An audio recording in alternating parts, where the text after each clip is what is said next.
भारत की राजनीति में एक नया पर्व शुरू हुआ है। उसकी दो विशेषताएं हैं।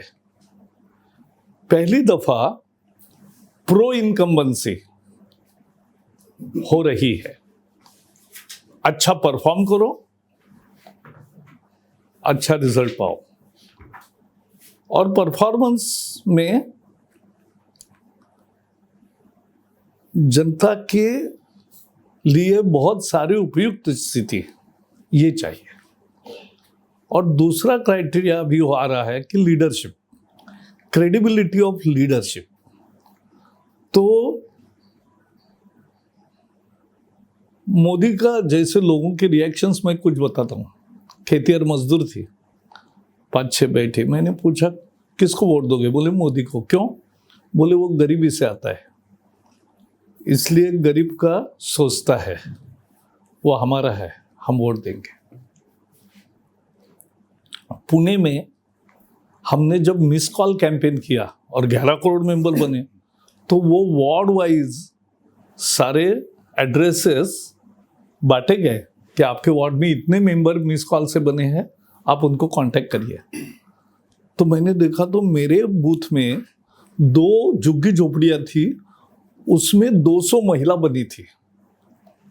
मैं उनके पास गया, 200 महिलाओं के घर गया और मैंने पूछा तो कहा कि बोले ये आदमी खुद के लिए नहीं काम करता, इसका कोई परिवार नहीं,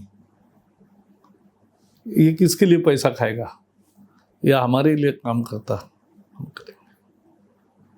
मैंने अभी संपादक जी को बताया, एक बाड़मेर के कॉलेज में सीमा पर मैंने कहा कि किसको वोट करोगे? मोदी को। क्यों? बोले आज तक हमारे सीमा से जवान अगर भटक गए पाकिस्तान के सरहद में तो पकड़ के सर कटवा के भेजते थे। ये पहला प्रधानमंत्री है जिसने पायलट को 24 घंटे में जिंदा वापस लाया।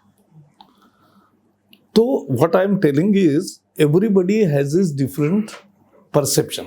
परसेप्शन के आधार पर लीडरशिप होती है ना। तो वो लीडरशिप की प्रामाणिकता, ये नया बहुत जबरदस्त एक मुद्दा लोगों के मन में है। अब एक आपको, यानी मीडिया का मैं भी हूँ बचपन से, तो मुझे भी ये लगता है कि मीडिया का इन्फ्लुएंस कितना है ये भी हमें समझना चाहिए। 100 करोड़ जनता में ज़्यादा से ज़्यादा मेरा अंदाजा 20 करोड़ लोग पॉलिटिकल न्यूज़ थोड़ा सा सरसरा देखते हैं, नहीं देखते ज़्यादा। 100 करोड़ वोटर हैं हमारे, इस बार हो गए। फिर 5 करोड़ से ज़्यादा सारे डिबेट्स मिला के 5 करोड़ से ज़्यादा लोग नहीं देखते देश में। और ये जो करते हैं, नहीं बस ठीक है, मुझे नहीं चाहिए अभी, मैंने लिया आपके यहाँ। हाँ, तो Nani Palkhivala used to say that in our country illiterate intelligence is more important than educated in capacity.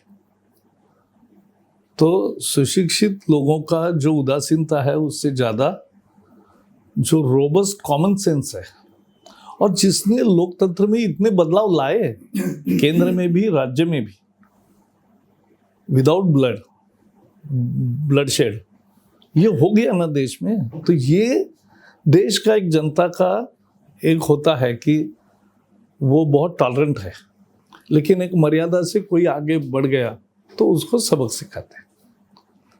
तो ये एक देश की विशेषता हमें समझनी चाहिए। और इसलिए सुशासन के पहली दफा राजीव गांधी तो हमारे सामने कहते थे 100 रुपये भेजता हूँ, 15 रुपये पहुंचते। अब मोदी 100 भेजते और 100 के 100 पहुंच रहे हैं, और 26 लाख करोड़ रुपए 3 साल में भेजे हैं और गरीबों को मिले हैं। कोई छोटी चीज नहीं है। मैं लोगों के घर जाता हूँ, मैं केरल का इंचार्ज हूँ तो केरल में भी बहुत जाता हूँ, घरों में जाता हूँ। अरे आपने वैक्सीन वगैरह लिया ना? तो हाँ लिया। मैंने कहा अमेरिका में 1,000 रुपये पड़ता है डोज को, चाइना में 2,000 रुपये पड़ते हैं, आपने कितने दिए? बोले नहीं हमें फ्री मिला। किसने दिया? मोदी ने दिया। लोग समझते हैं, पेपर वालों ने लिखो न लिखो इसका कोई मतलब ही नहीं है, लोग समझते हैं। अच्छा 80% फैमिलीज गरीबों में, they are receiving for last 30 months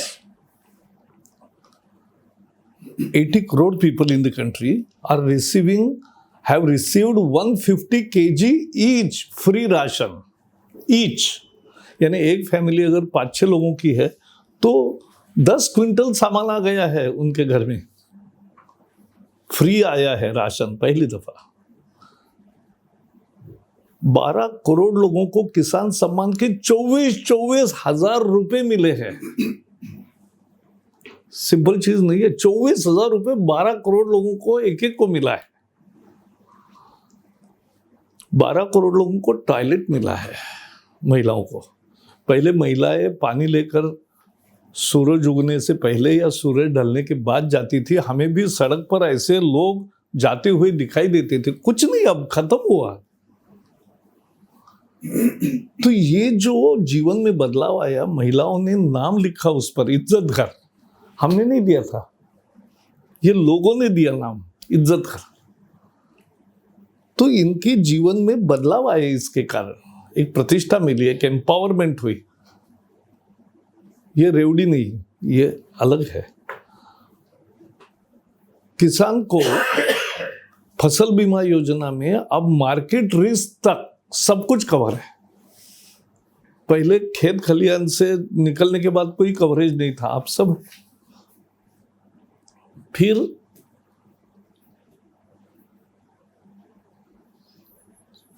34 crore लोगों को मुद्रा लोन मिले हैं और मैं हजारों युवाओं को मिला और महिलाओं को मिला। 34 करोड़। और मैं बैंक में काम करता था, बैंक ऑफ महाराष्ट्र में, तो मुझे मालूम है, मैं उसी का ये थे, हम लोन्स देते थे सबको। तो अनएम्प्लॉयमेंट प्रोग्राम पे मैं काम करता था। तो वहाँ मेरा अनुभव है कि अगर 2 लोन्स देंगे छोटे तो एक नया जॉब निश्चित तैयार होता है। एक का तो अपना खुद का विस्तार करता है, अकेला ही काम करता है, तो वो साहूकार से मुक्त हो गया। वो आधे लोग होते हैं, आधे लोग उनका व्यवसाय बढ़ता है और एक हाथ को काम पे रखते हैं। तो ये बहुत एम्प्लॉयमेंट जनरेशन है। अब जैसे स्वनिधि, आप ठेले वालों को नोएडा में पूछो, यहाँ अरे हर एक को पहली दफा एक बार 20,000 मिले, फिर 50,000, 10,000 मिले, फिर 20,000 मिले, अब 50,000 मिल रहे हैं। और वो इतना कम ब्याज है, उससे ज्यादा एक ही कार्यक्रम बताऊंगा, stand up India, schedule caste, schedule tribe and particularly women entrepreneurs 2 lakh कर्जे दिए हैं, 2 लाख देश भर में, और 1 करोड़ तक केवल 3% में, केवल 3% में। Just 1 minute Ganesan, I am in meeting, मैं 1 घंटे बाद फोन करता हूं। तो 1 करोड़ तक 3% ब्याज पे, और उनके अच्छे धंधे चले। यानी मैं, I tell you as a journalist, I think एक का उद्योग देखने जाता हूं तो मुझे लगता है अरे ये स्टोरी है, journalistic story. We are not covering 2 lakh live stories, at least 1,75,000 successful stories. So these schemes are reoriented, targeted, have reached to the desired people. आवास, हर एक को घर मिला तो क्या आनंद होता है। गैस मिला, 9 करोड़ महिलाओं का पर्यावरण का बचत हुआ, और ये चला। और डिजिटल में तो हमने, लास्ट पॉइंट मेरा, डिजिटल में तो इतना तरक्की किया कि अभी आपके कोई भी विदेश से मित्र आएंगे तो वो चकाचौंध हो जाते हैं। वो देखते ही ऐसा फोन से ही पेमेंट कर रहे हैं, ऐसा कभी किसी ने देखा ही नहीं, दुनिया में नहीं है। सब जगह कार्ड चलता है। अभी अपने यहाँ कोई एटीएम में जा ही नहीं रहा है क्योंकि फोन पे दे रहा है पैसा। तरकारी का भी। परसों कियारा आडवाणी के वो जो ढोलक पर ऐसा बजाने पर नोटों का बौछार करते हैं, तो वो मोबाइल घुमाया क्योंकि उसके ढोल पर क्यूआर कोड था, उसने पैसे उससे ट्रांसफर किए। तो ये दुनिया बदल गई अपने सामने। अपने घर के नौकर देखो, अपने ड्राइवर देखो, उनके 2-2 फेसबुक अकाउंट है। तो it's changed India in a very fast pace. Our metros are much better than American and European. Our airports are very, very much better than others. Thanks to Mr. Adani. Thanks to Modi. क्योंकि Adani has not built airport. GMR first and Mumbai GVK and then others. So those who are building Airport Authority of India, so they are all credit goes to them. So this is the new India, and that is attracting people. Investment, world का एक destination सचमुच में बन गया। लोग आ रहे हैं, आप जानकारी ले लो कि कितने नए रजिस्टर हो रहे हैं। एक एक का स्टोरी करो, अच्छे अनुभव मिलेंगे, बुरे भी मिलेंगे, लेकिन आपको समझ में आएगा। It's a story to be made. तो मेरा मानना है कि लोग तरक्की चाहते, शांति चाहते। मध्यम वर्ग को क्या मिला? मध्यम वर्ग को आए दिन यूपीए के जमाने में हर शहर में बम विस्फोट होते थे। 9 साल में नहीं हुए। और नक्सल एरिया प्रभाव 1/3 रह गया, बहुत कम। 2 राज्य तो अभी एक तहसील में ही रहा है, वो खत्म हो जाएगा। तो विल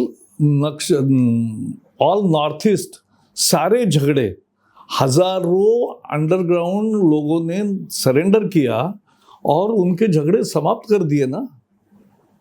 एक एक को आमने सामने बिठाकर विश्वास दिलाकर हो गई। अब तरक्की कितनी गति से हो रही है नॉर्थ ईस्ट में।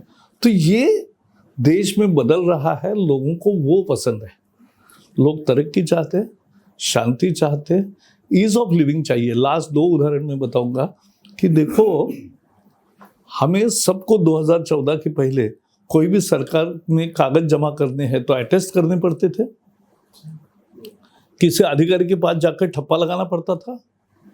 क्या लॉजिक था ब्रिटिशों का कि भाई हम भारतीय जनता पर विश्वास नहीं करते, हमारे अधिकारी पर हमारा विश्वास है, उसका ठप्पा होने के सिवा आपका कागज हम स्वीकार नहीं करेंगे। मोदी ने कहा मैं 130 करोड़ जनता पर विश्वास करता हूं, आप साइन करो, और सेल्फ अटेस्टेशन हो गया। कितना ईज ऑफ लिविंग आया। नवीन जिंदल कांग्रेस के थे और वो राष्ट्रध्वज सबको पहराने का अधिकार चाहिए, कितना मूवमेंट किया उन्होंने। कांग्रेस ने भी नहीं सुना।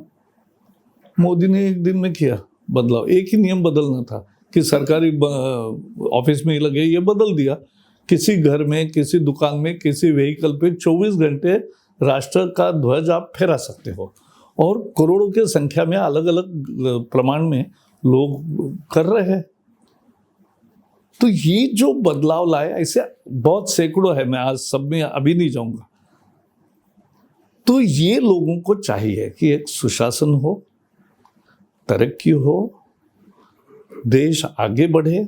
आज दुनिया में जिस तरह से अपना पाकिस्तान के लोग रोज जो बोल रहे हैं मोदी के लिए, वही काफी है कि हमारे देश में कितना अच्छा हुआ है। तो मेरा शुरू में इतना ही कमेंट है। आपके सवालों का स्वागत है। फायर के इस बार होस्ट है और हमारी इंटरनेशनल एक छवि बन रही है, लेकिन अभी जो नेशनल मीडिया में जो कोई भी ईज ऑफ डूइंग सब दिख नहीं रहा। विपक्ष हमलावर है, रानी का मामला है, कहीं हो रहा है कि हम पंचायत करेंगे। नहीं, इसमें ईज ऑफ लिविंग का क्या है? मतलब उतनी आसान सी चीजें दिख नहीं रही। एक छवि नहीं, मैंने तो उदाहरण बताए। मैं ये कह रही हूँ, उसको कोई गलत कहे तो मुझे चलेगा। अच्छा, लेकिन आपके सवाल का दूसरा जवाब देता हूं। मैं जो सवाल समझ रहा हूं, यू कैन रिफ्रेज इट, कि भाई क्या आप पूछो, आप ही सवाल पूछो।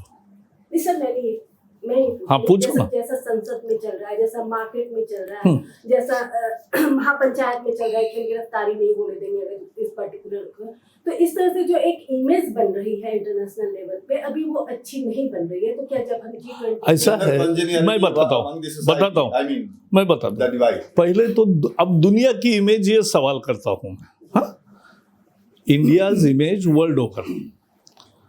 तो India was 11th economy in order, 11th largest economy in 2014. Now we have become 5th largest, and after beating Great Britain, who ruled us 200 years. That's an achievement. Now we are the fastest growing economy of the world. So all investments are coming here, opening their research wings, opening their factories, manufacturing has increased. So many things are happening. Two, now Ukraine yesterday has said, Modi, please intervene. You can bring peace. Russia said it. All European leaders came last year in row and came and requested Modi ji to do this. Is it India's prestige going down or India's prestige going up? I'm just putting facts. I'm not giving any lecture. Third, we said yoga and world accepted within no time. Now G20, what is? See, Modi is a different leader and works differently. Things big. G20 happens every year in some or the other country. What is new? There are 200 meetings, 43 countries, and all are decision makers. He calculated how many such people are coming in India in this year. 1 lakh. 1 lakh decision makers of the world are coming in India. How to utilize it? Because otherwise मैं गया हूँ इतने G20 में, तो हम जाते airport, hotel, convenience जिथे convention है वो, फिर वापस मीटिंग, होटल, एयरपोर्ट, वापस। उन्होंने पहले ही सब देशों को कहा कि 2 दिन और रोको उनको, हम खातिरदारी करेंगे। और 56 places, earlier only 12 places China has done. Otherwise, it happens only in national capital in all other countries. But here he chose 56 stations in all states, good places where we have something to show. So he is taking people around. Even the people of this city have involved in it. They are making it clean, flowering, the representatives, welcoming them, banners, everything. So, and no party politics. This is increasing as India's esteem in the world. So there are n number of examples I can give how our position in world and prestige. But the best certificate can come from all overseas Indians. Overseas Indians, NRIs or OIC card holders. Ask them, their prestige has gone up. Nowhere people, some ministers used to ask me, please Prakash, tell me, how come your leader in our country gets more crowd than our leader in our country? But this is what is happening all over the world. This was never seen. So my answer to your question is, our prestige has gone up, और ये बढ़ेगा, तो ये भारत का strength है. Everybody must be proud of it. It is not party politics. Sir आपने बताओ. आपने ये बात कही, एक मिनट. हाँ बोलो ना, कुछ भी पूछ. और जितना शार्प क्वेश्चन में थोड़े थोड़े समय में उत्तर दूंगा. सर मैं ये कह रहा था, आपने एक बात अभी बोली कि 80 करोड़ लोगों को फ्री खाना दिया जा रहा है, 12 करोड़ लोगों को मुद्रा योजना में मिला है. नहीं, 34 करोड़ लोगों को. 34 करोड़ लोगों को दिया. कहीं ऐसा तो नहीं है कि सरकार रोजगार नहीं दे पा रही है इसलिए खाना दे रही है, क्योंकि नहीं तो फिर नाराजगी होगी, रोजगार नहीं है लोगों के पास। तो ये तर्क जब मनरेगा शुरू हुआ तब क्यों नहीं किसी ने पूछा कि बाबा रे मनरेगा शुरू कर रहे हो आप, इसका मतलब बेरोजगारी बढ़ी है इसीलिए तो मनरेगा कर रहे हो ना, न तो कोई अगर फुल एम्प्लॉयमेंट है तो मनरेगा की जरूरत क्या थी? तो एक कोई सवाल नहीं पूछ सकते ना। As a independent journalist I will ask both, why MNRGA and why free ration. तो फ्री राशन का उत्तर ये है कि इट वाज covid specific measure when large scale, it was deep all over the world, so here also it was deep. Now we have restored, we have gone ahead of COVID, pre-COVID curve. But लोगों को खाना देना ये actual मदद होती है, कोई भूखा नहीं मरा, and therefore that hunger index is the worst bogus, this Soros sponsored India defaming and particular countries defaming surveys. We have to be cautious. Nobody is impacted by those bogus surveys.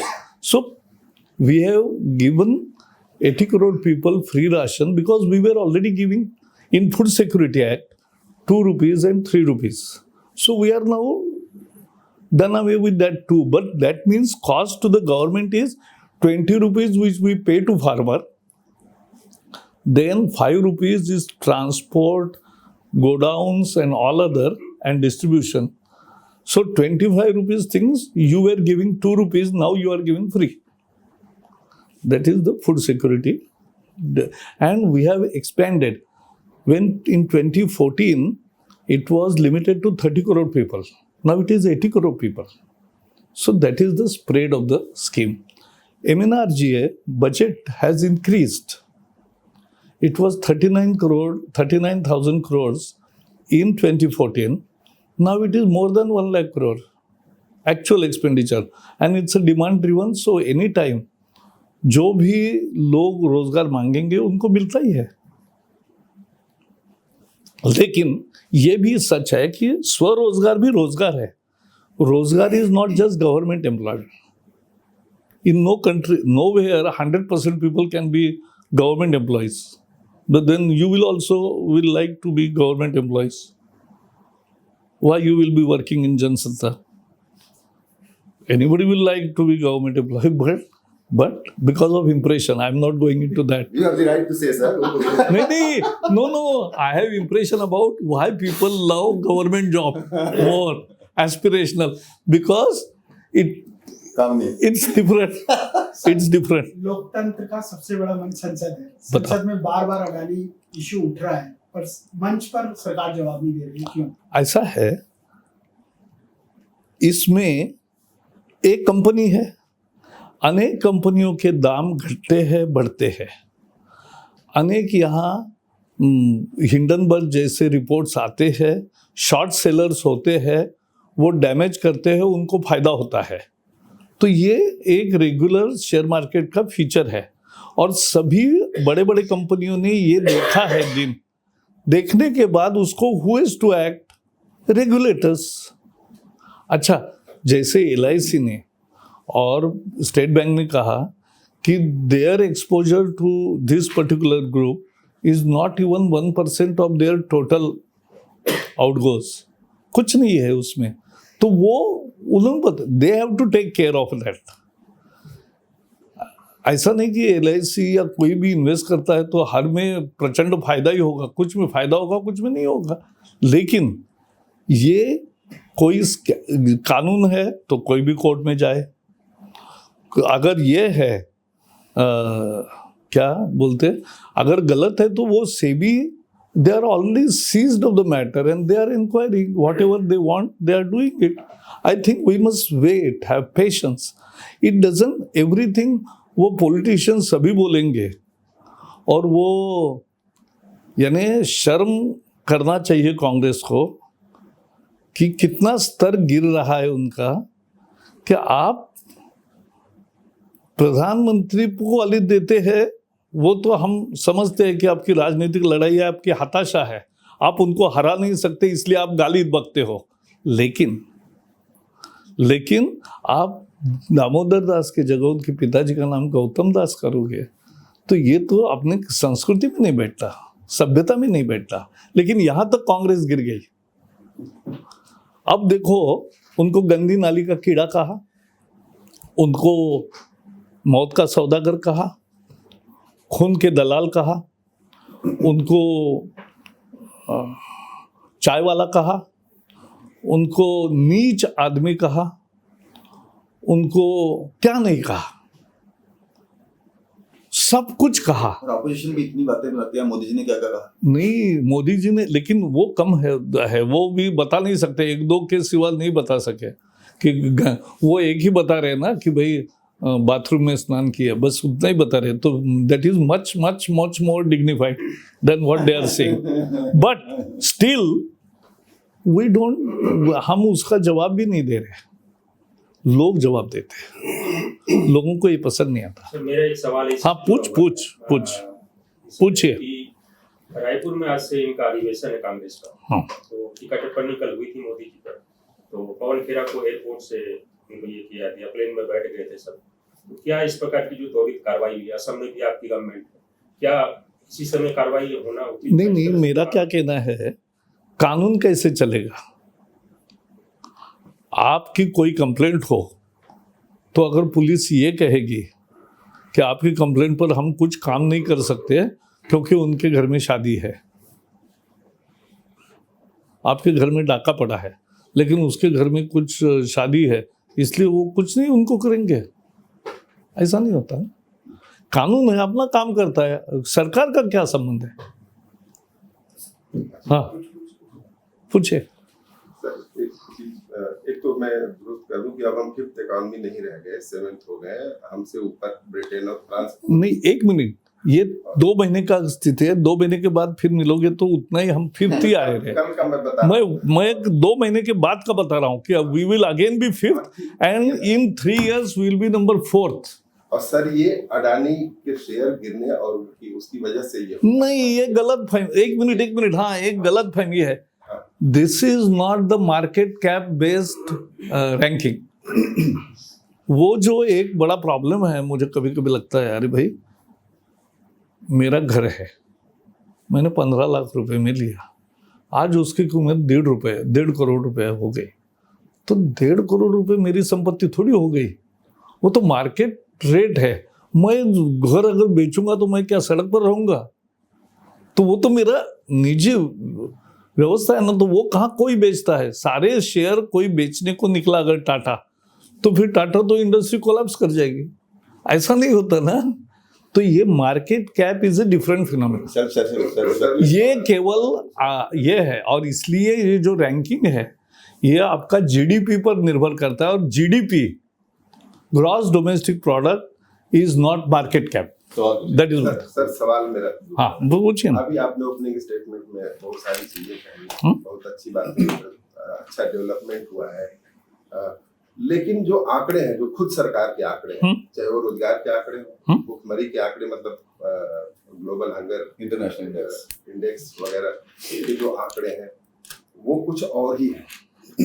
महंगाई के आंकड़े जो खुद सरकार देती है, ये मैं बाहरी आंकड़ों की बात नहीं कर रहा हूँ, जो सरकार खुद आंकड़े पार्लियामेंट में देती है बेरोजगारी को लेके, तो ये कहाँ अंतर है? जो आप एक तरफ कहते हैं कि लोग इस तरह से देख रहे हैं, लेकिन आंकड़े कुछ और कह रहे हैं, तो फिर लोगों के मन में क्या वास्तव में सरकार के प्रति विश्वास अभी बना? मैं बताता हूँ। पहले तो ऐसा है कि ये हंगर इंडेक्स वगैरह जो अनेक है, मैं प्रेस फ्रीडम इंडेक्स भी निकलता है, आप जनसत्ता में है, एक मिनट, नहीं वही मैं पूछ रहा हूं आपको कि जनसत्ता आप चलाते हो, आपकी राय व्यक्त करने में कितनी बार, मैंने, मेरे पिताजी सब एडिटर थे और मैंने 75 में प्रत्यक्ष पुलिस आकर सेंसर करते हुए देखा है। आपका अनुभव क्या है? ऐसा कौन सा बंधन है अपनी प्रेस फ्रीडम पर?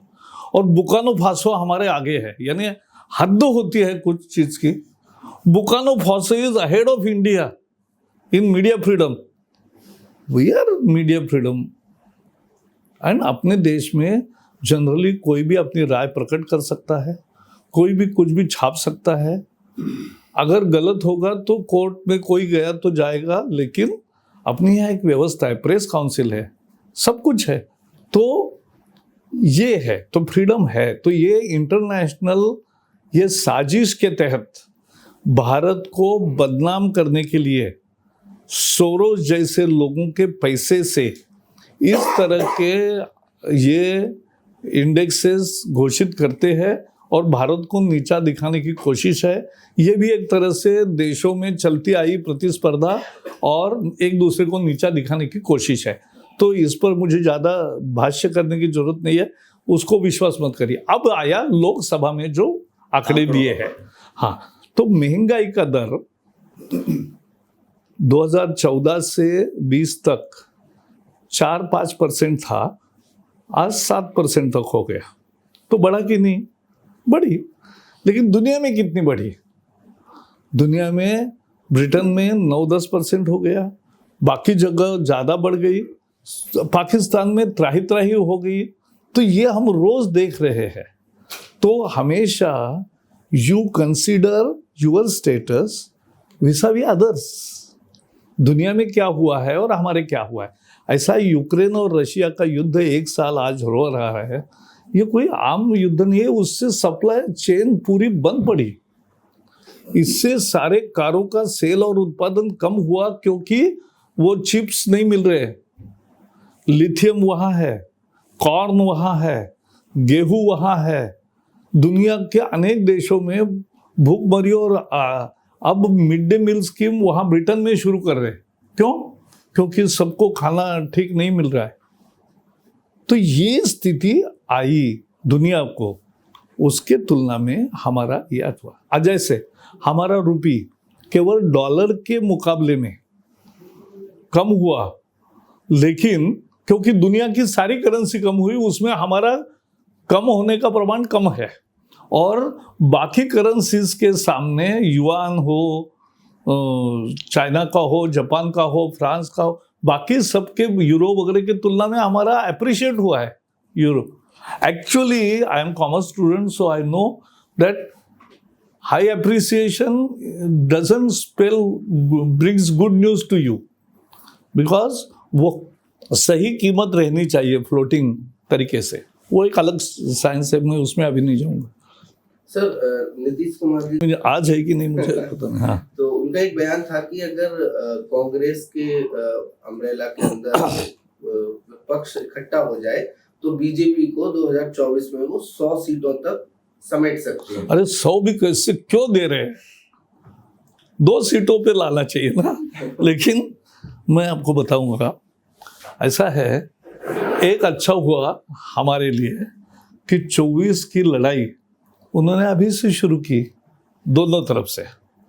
पहला बीबीसी डॉक्यूमेंट्री, पहले शाहीन बाग, फिर सीए, फिर किसान आंदोलन, फिर भारत जोड़ो में सब ऐसे तत्व शामिल होना। सोरोस का उपाध्यक्ष भी उसमें उनके साथ चल रहा था। नर्मदा की ये पाटकर वगैरह भी चल रहे थे। योगेंद्र यादव तो उसके जो कल्पना करता भी और चलने वाले हैं। तो अपने देश में अराजकवादियों को भी अवसर है, तो वो सब कर रहे। तो आप कांग्रेस जो सेंटर पार्टी थी, वो अब लेफ्ट ऑफ द लेफ्ट नहीं, जो कम्युनिस्ट नहीं बोल रहे वो भी बोल रहे, वो अर्बन नक्सल की भाषा बोल रहे। तो उसमें हम क्या करेंगे, वो उनका चॉइस है। तो ये और सोरोस और लगातार जो हो रहा है, ये सारा टूल किट का हिस्सा है। जो 26 जनवरी में ग्रेटा थंबर्ग का जो टूल किट का ईमेल सबको मिल गया, तो उसमें पता चला कि कौन क्या करेगा, ये सब प्लानिंग हो रहा है, वैसा चल रहा है। क्योंकि एक इंटरनेशनल बहुत सारे लोग, अब भारत में हम यार क्या करें, अरुंधति रॉय ने कहा क्या करें, मोदी को हरा नहीं सकते, अब इसलिए क्या करना चाहिए, प्रधानमंत्री की एक ही टर्म होनी चाहिए, ऐसा उसने कहा है। तो मुझे आश्चर्य लगा, यानी यार नेहरू के समय क्यों नहीं बोले, इंदिरा के समय क्यों नहीं बोले, अभी कैसे बोल रहे। अच्छा, प्रांजक्ता क्या ठाकुर था, प्रांजय गुहा ठाकुर था, वो तो अपना अच्छा पत्रकार है, सीनियर है, समझदार है। उसने पत्र लिखा है, नहीं किताब लिखा, मैंने लाया इलेक्ट्रल ये, उसने लिखा है कि आप वोट डाल सकते हो भारत में आज़ादी से, लेकिन वोट किसके खाते में जाएगा ये आप नहीं बता सकते। तो 13 राज्यों में कैसे कांग्रेस आई? कांग्रेस या बाकी विपक्षी दल, यानी तमिलनाडु, केरला, आंध्र, तेलंगाना, ओडिशा, बंगाल, दिल्ली, पंजाब, राजस्थान, छत्तीसगढ़, इतने राज्य तो विपक्ष के पास है। तो फिर ईवीएम, हारने के बाद ईवीएम और जीतने के बाद ईवीएम की बात नहीं। ऐसे ये क्या है? ये पाखंड है। We love sometimes to live in hypocrisy.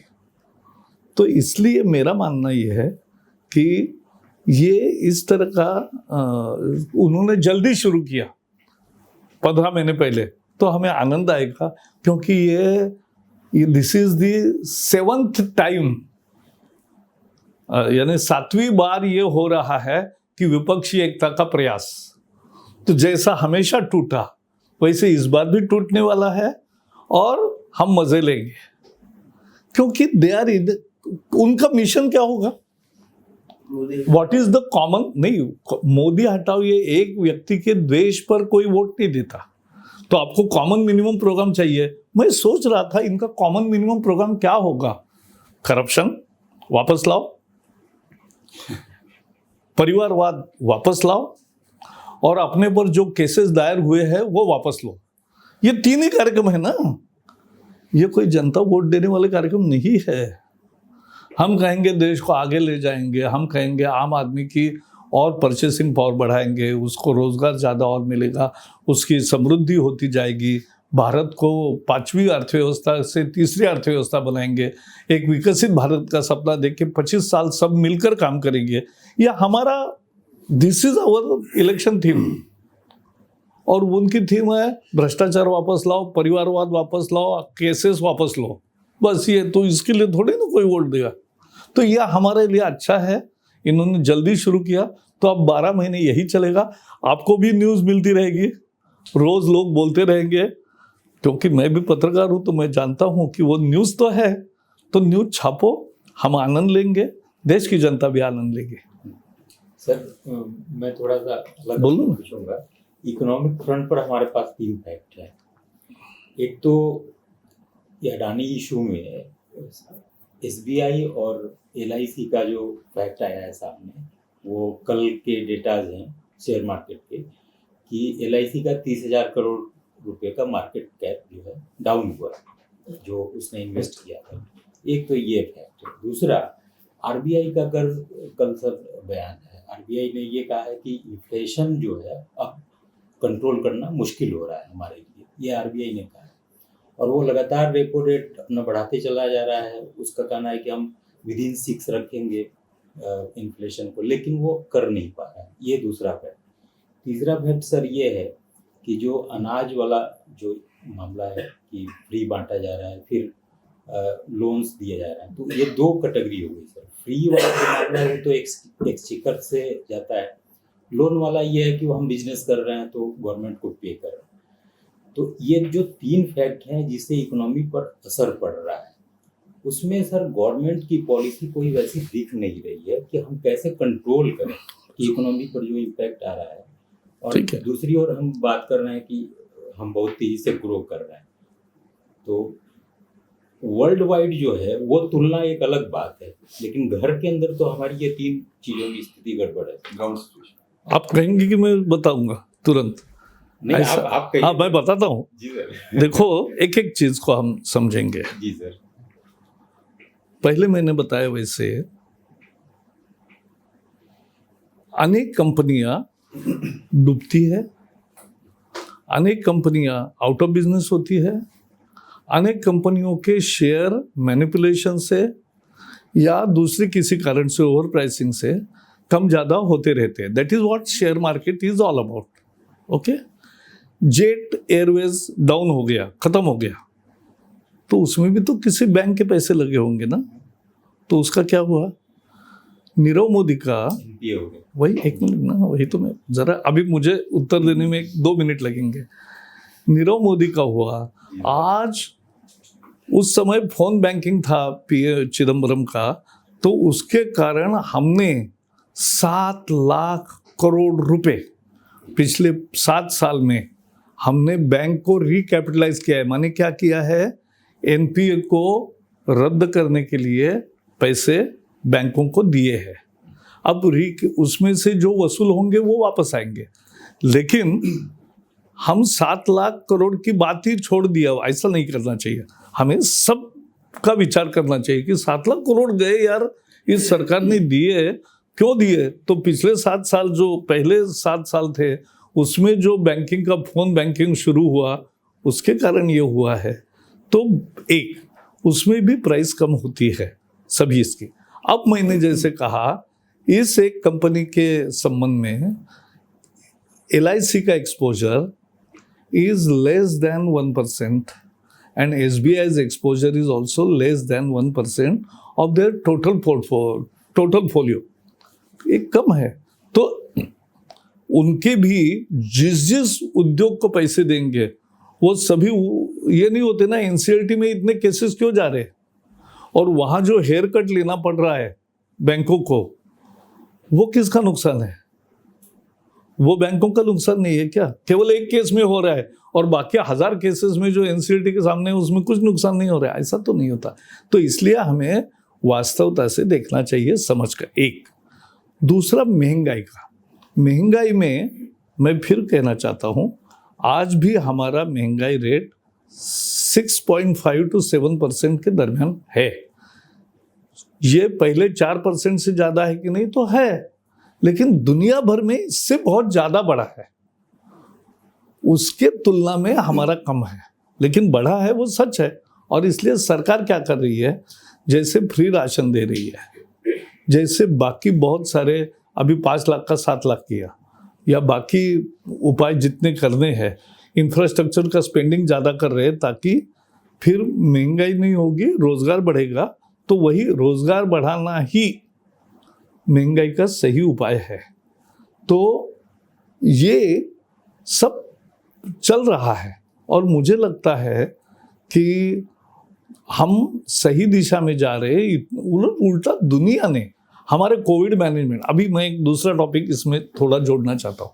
Covid management पर आपके जनसत्ता में हो या किसी भी न्यूज़पेपर में, वो 2 साल में जितना लोगों ने बोला कोवैक्सीन बोगस है, बीजेपी वैक्सीन है, ये अनसेफ है, अनटेस्टेड है, सब बोला, मोदी ने खुद लिया, उस दिन से खत्म हुआ। और आज दुनिया में सबसे प्रभावी कोई वैक्सीन है तो कोवैक्सीन है, ये सिद्ध हो गया ना। तो Covid management, now everybody is praising India कि कैसे किया।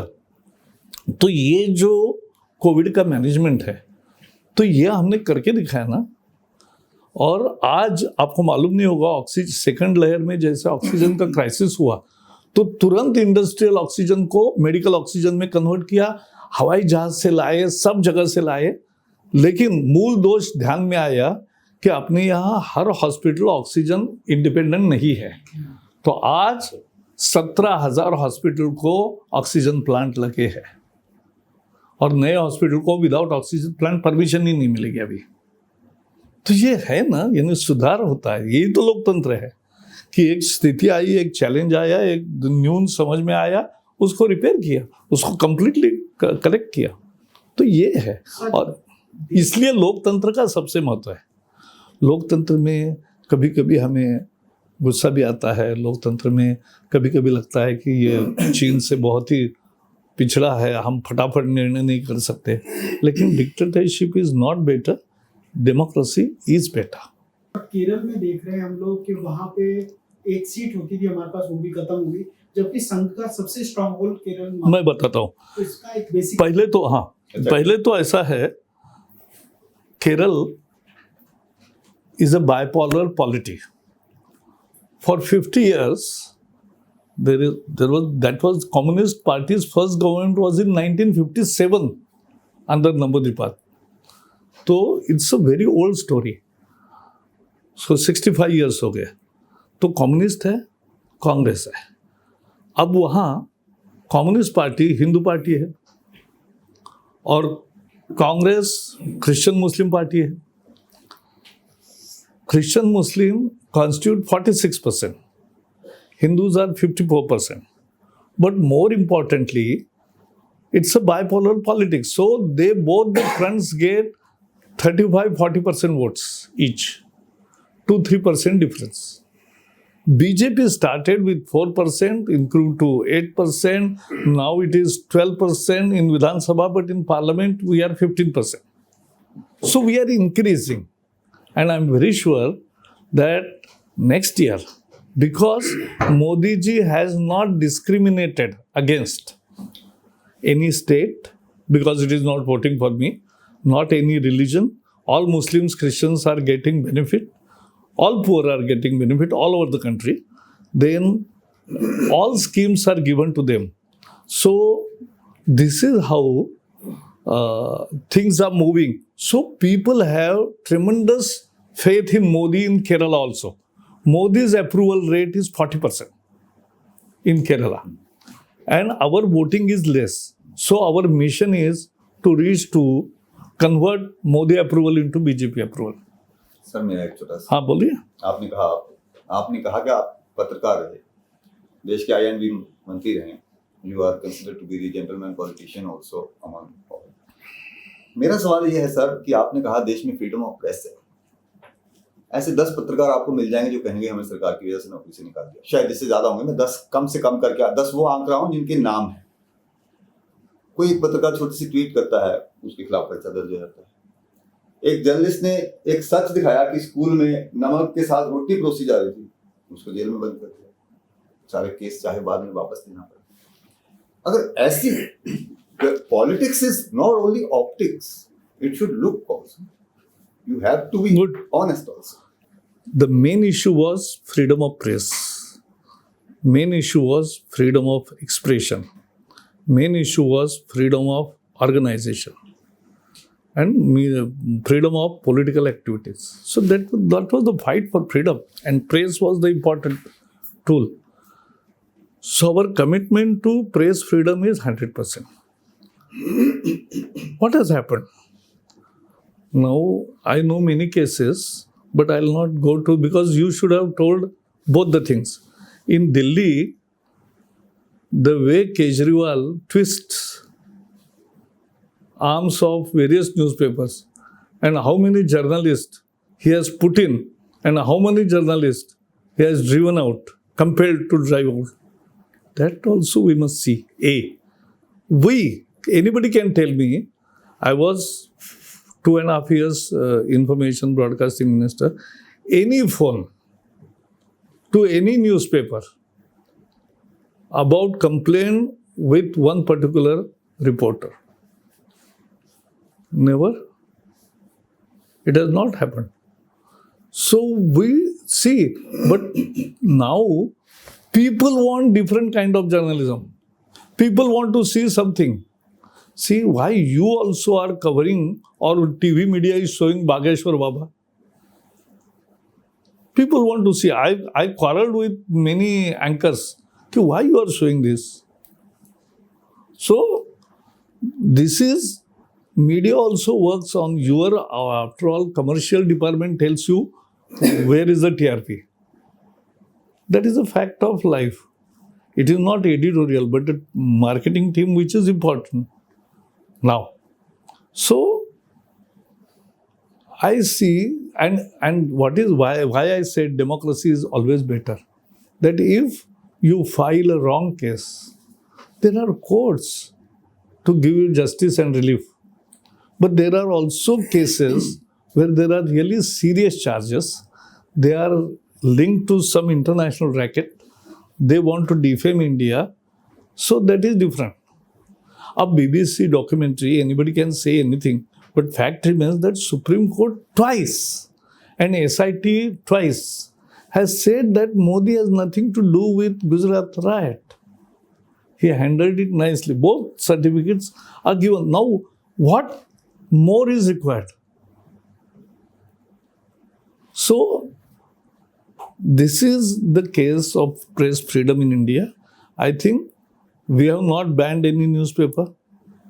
We have not made any compulsions कि इतना हमारा छापो ही ये करो, ऐसा तो हमने कभी कहा नहीं किसी को. सर मेरा एक सवाल है, आप HRD मिनिस्टर हैं, मैं उसी नजरिए से भी चाहूंगा कि आप प्लीज बता दें। प्लीज। कोविड काल से हम लोग गुजर रहे थे, तो केंद्रीय विद्यालय है, प्रमुख विद्यालय पूरे देश भर में, एक स्टेट साइड छोड़ के सभी बच्चे निम्न वर्गीय मध्य वर्गीय लेते हैं। उस पीरियड में जब लाखों लोग बेरोजगार हो गए थे, अमूमन वही बच्चे जो है एडमिशन लेते हैं जिनके पास सामर्थ्य नहीं, उसमें कोटा सिस्टम क्यों खत्म कर रहे हैं? नहीं, वो दो कारण है। सांसदों की मांग थी। क्यों मांग थी ये भी मैं बताऊं। पहले 10 का कोटा था, मंत्री भी उसको मदद करने के लिए देगा तो एक 20-25 देगा और, लेकिन उसके पास हजारों एप्लीकेशन आते हैं। हजारों एप्लीकेशन में 30 को दिया तो भी बाकी नाराज होते ही है। इसलिए सांसदों की मांग थी कि ये कैंसिल ये तो करो। अच्छा डिसीजन था। बोलो। सर मुंबई से आप जुड़े हैं, हाँ, इस बार- महाराष्ट्र से, हाँ, तो शिवसेना का एक नया डिसीजन है, दोनों का झगड़ा खत्म हो गया है। आप इसको किस दोनों का झगड़ा बेसिकली जो सिंबल को लेके दोनों गुटों के बीच में झगड़ा था, क्लियर हुआ है? शिंदे और हाँ हाँ, हाँ, यानी उस इलेक्शन कमीशन ने दिया है, झगड़ा खत्म नहीं हुआ, सुप्रीम कोर्ट में चल रहा है। हाँ, अब फिर तो भी फैसला। इलेक्शन कमीशन की तरफ से वो एक हाँ। तरह से ओवर हो गया, तो उसका स्टैंड आप कहाँ बीजेपी को देख रहे हैं सर? ऐसा है, कोई भी अपने देश में अपने मूल वचन से, अपनी मूल भूमिका से दूर जाना वोटर पसंद नहीं करता। बाला साहब की पहचान राष्ट्रवाद की, हिंदुत्व की और कांग्रेस विरोध की थी। आज ये तीनों जो शिवसेना के मुख्य भूमिका थी, उसको उद्धव ने पूरा नामशेष कर दिया। तो इसलिए वो कांग्रेस के साथ है, वो सोनिया गांधी के दरबार में आके झुकते हैं, वो राहुल गांधी की यात्रा में उनका बेटा जाता है और वो सावरकर के विरोध में बोलते हैं, फिर वो हिंदुत्व के विरोध में अभी बोल रहे हैं, और तीसरा काम कर रहे वो कि वो राष्ट्रवाद की भूमिका के भी अलग जा रहे हैं। तो ये शिवसेना के वोटर को ही पसंद नहीं है, और इसलिए शिवसेना अपने जीवन के बहुत विचित्र स्थिति में है, और अब चुनाव में पता चलेगा कि वो कहाँ खड़े हैं। वो केवल एक आदमी खुद को मुख्यमंत्री बनना था, इसलिए ये सब नाटक किया, क्योंकि बीजेपी शिवसेना साथ में लड़े। मोदी जी का बड़ा प्रतिमा लगा के आदित्य ठाकरे जीते, और अब मोदी के विरोध में बोलेंगे तो लोग ऐसा तो भूलते नहीं ना। वोट तो दोनों की अलायंस था, उसको मिला, बहुमत उसको मिला। अचानक उन्होंने बाहर निकल के जिनको लोगों ने पराजित किया उनके साथ सत्ता में आ गए, तो लोगों को ये नागवार लगा, और इसलिए लोग इसको माफ नहीं करेंगे। सर राहुल गांधी जी की जो भारत जोड़ो यात्रा थी, तो उससे एक माहौल बना है, तो उस माहौल को देखते हुए 24 के जो चुनाव हैं उसके लिए बीजेपी की क्या रणनीति रहेगी? जहां जहां से वो गुजरे वहां से प्रमुख लोग बाहर आए, उल्टा बोल रहे। अभी कल ही राजगोपालाचारी का पोता, राजगोपालाचारी अपने, तो वो उन्होंने कांग्रेस को त्याग दिया। ए.के. एंटनी के बेटे ने, अनिल एंटनी ने त्याग दिया। बहुत सारे लोग छोड़ रहे।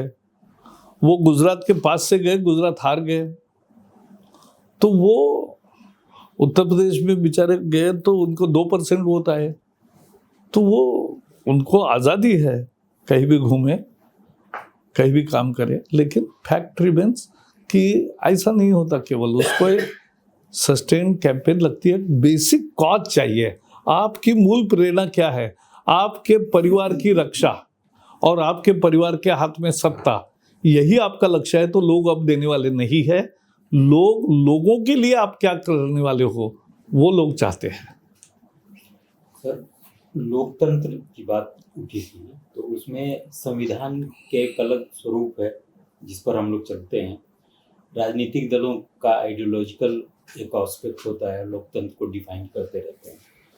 इसके संदर्भ में मुझे, आप चूंकि सत्ता में भी रहे हैं और पार्टी के प्रवक्ता भी हैं, भारत को हिंदू राष्ट्र बनाने की डिमांड एक वर्ग बहुत दिनों से कर रहा है।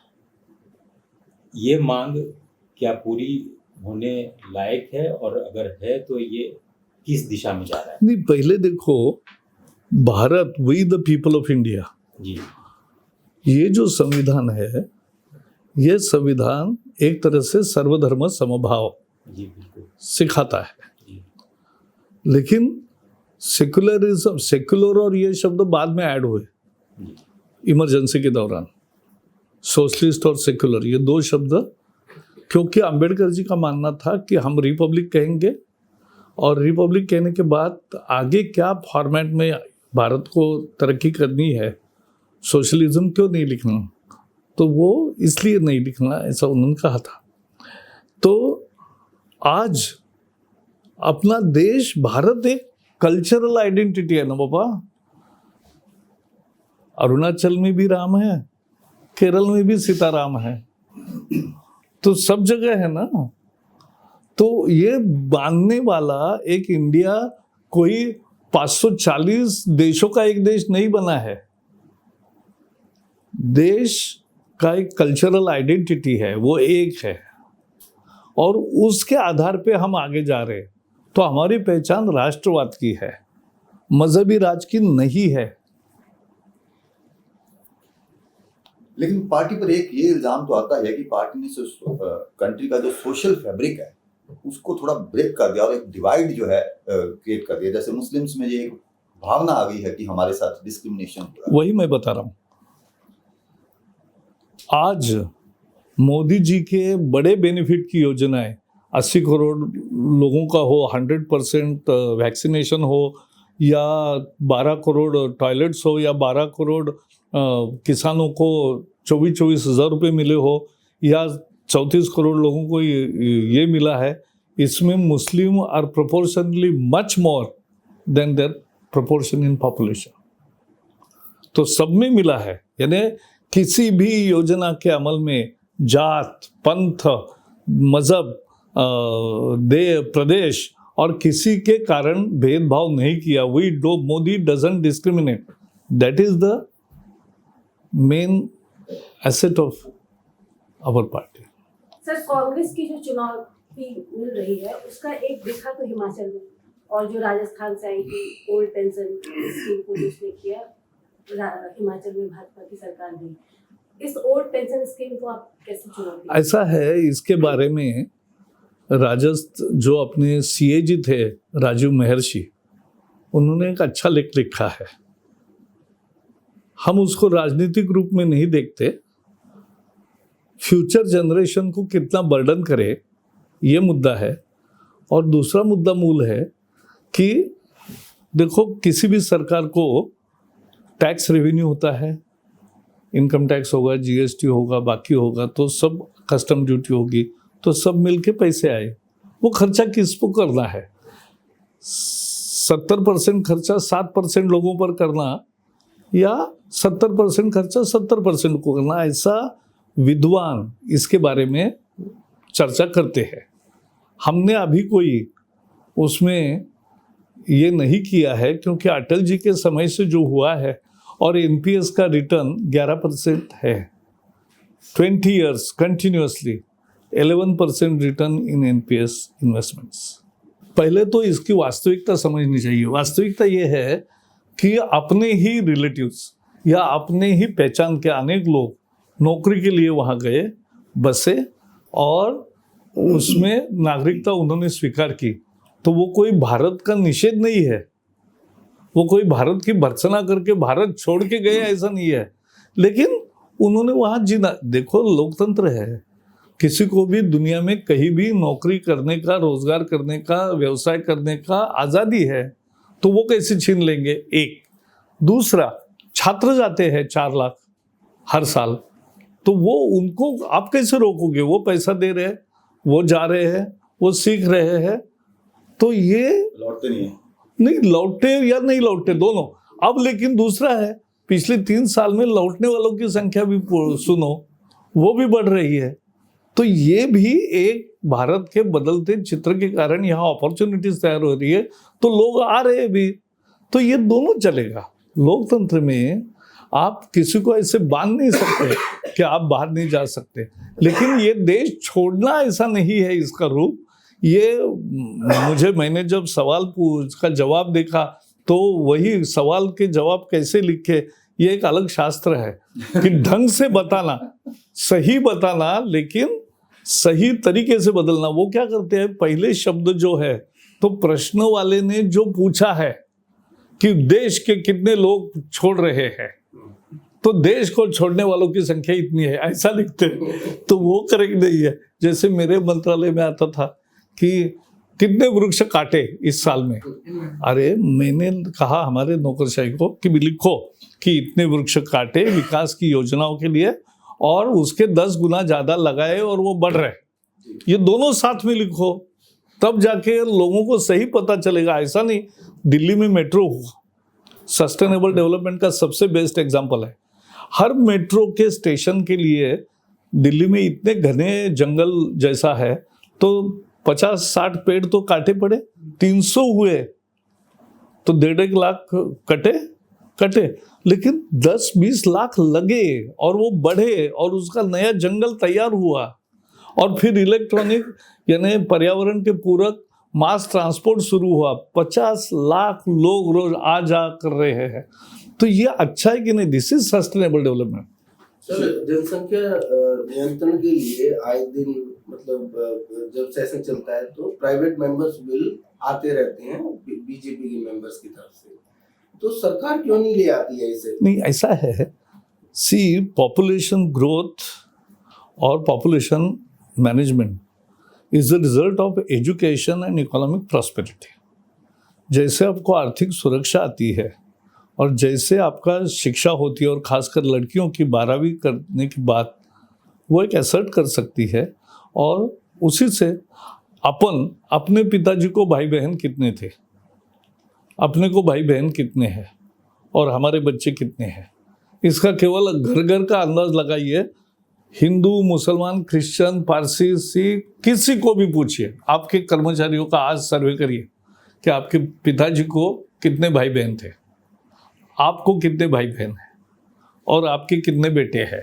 आपको the story of population management will be revealed. It's that is the reason, education and they are important, motivation. 3 minute है बस, Yes. आखिरी सवाल है। हाँ, 2 हिस्से। Yes, please. 2 हिस्से हैं, माफ कीजिएगा। जरूर। एक ये है सर कि एक जनरल परसेप्शन ये है कि जिस तरह से बेरोजगारी, महंगाई, दूसरे सब चीजें हैं, उसको देखते हुए आपको क्या लगता है कि 2024 का बीजेपी के लिए क्या सिनेरियो होने वाला है? आम परसेप्शन ये है कि वीकर मोदी आएगा, मैं माफ कीजिएगा। दूसरा ये सर कि आप मंत्रिमंडल का हिस्सा थे, लेकिन अब नहीं। हाँ, मतलब उसके कारण या आपकी वापसी? नहीं, पहले तो ये बात करता हूँ कि देखो, मैं इमरजेंसी में जेल में गया तब किसने सोचा था कि हमारी पार्टी कभी सत्ता में आएगी? मैंने जब बैंक का जॉब छोड़ा तब किसने सोचा था कि ये होगा? मैंने मेरे 2 चुनाव में वहाँ जीता, वहाँ राज्य में भूमिका की, जो भी भूमिका पार्टी की है वो हम करते रहते हैं। 2014 में मेरा राज्यसभा में रिनॉमिनेशन नहीं हुआ, आठवले का हुआ था, तो हमने पूरा काम किया। मैं आंध्र का इंचार्ज था, तो तेलुगु देशम से हमने अलायंस किया, जीता वहाँ 25 सीटें। तो उसके बाद मेरे घर में मैंने तो आधा सामान बांध के रखा था कि अब मोदी का शपथ ग्रहण देखेंगे और पुणे में वापस जाएंगे। उसमें क्या है, जिंदगी खत्म नहीं होती।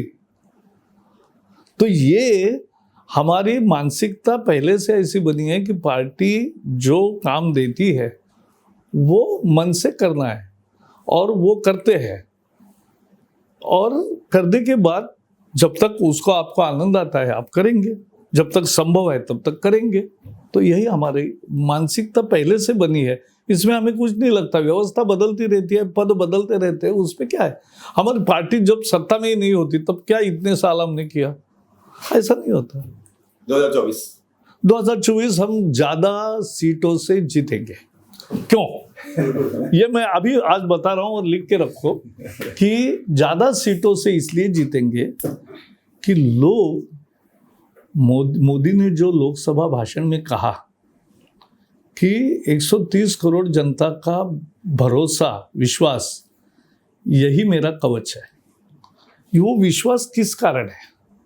वो विश्वास अनेक कारणों से है कि भाई ना परिवार ना घरदार, ये 24 घंटे काम करता है, भ्रष्टाचार नहीं होता है। फिर तीसरी चीज है कि इसका कोई स्वार्थ नहीं है। ये दीपावली भी 21 साल वो सत्ता के प्रमुख रहे हैं, 21 साल ना, गुजरात और भारत, 21 साल में एक भी दिन छुट्टी नहीं ली, एक भी दिन बीमार नहीं रहे। कुछ तो है ना, इतनी मेहनत करते, इतने जगह कार्यक्रम करते, इतने जगह जाते हैं, तो कुछ तो है ना, देश की कमिटमेंट है, वो दिखती है। बाकी राजनेताओं के जमाने में जो ऐश और ऐश करने का जो ये था वो नहीं है, बदल गया है। और एक डिसिप्लिन लाई है, एक दृष्टि है, एक विजन है। अब अमृत महोत्सव तो सब करते, यानी कांग्रेस की भी सरकार होगी तो अमृत महोत्सव करते, लेकिन अमृत महोत्सव में अनसंग हीरोज को आगे लाना, अमृत महोत्सव से शताब्दी महोत्सव तक 2047 तक अमृत काल की कल्पना करना और उसमें एक नया सपना, विजन रखना कि विकसित भारत हम करेंगे। तो ये जो है इट्स अ डेवलपमेंट ओरिएंटेड।